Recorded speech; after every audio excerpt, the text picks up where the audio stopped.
उत्तर प्रदेश में एसआईआर के बहाने क्या मुसलमानों के नाम कटवाए जा रहे हैं। बता दें कि यूपी के जिला सिद्धार्थनगर में बीएलओ को फॉर्म 7 देकर वोटर लिस्ट से 86 लोगों के नाम काटने को कहा गया, जिसमें सभी मुसलमान हैं।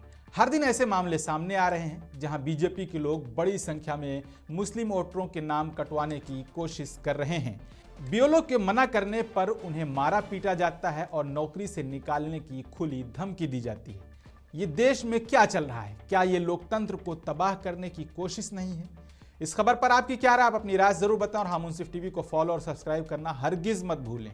जैसे ये है कि जो फार्म मुझे मिला हुआ है धर्मेंद्र मौर्य द्वारा मिला हुआ है, अब रात में मुझे देकर वो चले गए। मतलब उसमें नाम देखा तो ऐसे लोगों का नाम उसमें शामिल है जो सभी जिंदा हैं और मौजूद हैं। जांच करने के लिए कहा गया है कि हम जांच करके उस पर रिपोर्ट लगा देंगे, बाकी आगे जो भी लोग चाहेंगे वो करेंगे अपना। धर्मेंद्र मौर्य ये वहाँ अररिया के निवासी हैं। अब वो कहे कि हम तहसील से जो है हमें फार्म मिला हुआ है, फार्म 7 मिला हुआ है आपको जांच करने के लिए, तो आप जांच करके इसका रिपोर्ट लगा दीजिए। अब ये हुआ कि तहसील से मुझे मिला हुआ है, मैंने और सबने पूछा। इसके पहले भी मुझे बात कर चुके हैं कई बार, जो है जब बूथ लगता था वहाँ तो कई बार बात कर चुके हैं वो, तो इसे मुझे लगा कि वो हो सकता हो कि उसी कार्य के लिए दिए हो। उसमें 86 में सारे मुस्लिम है, एक भी हिंदू नहीं है। और अब सारे के सारे जो अभी मैंने मुआयना किया तो उसमें सभी लोग जिंदा है, ना तो कोई डबल है ना शिफ्टेड है, और सारे लोग मौजूद है। आपको क्या लगता है उनका नाम कटना चाहिए? नहीं, अब सब जिंदा है मौजूद है तो नाम क्यों कटना चाहिए? मैं तो रिपोर्ट लगाऊंगा, उसमें सभी लोगों को जैसा जो है स्थिति मैं उसको उसी हिसाब से रिपोर्ट लगा दूंगा।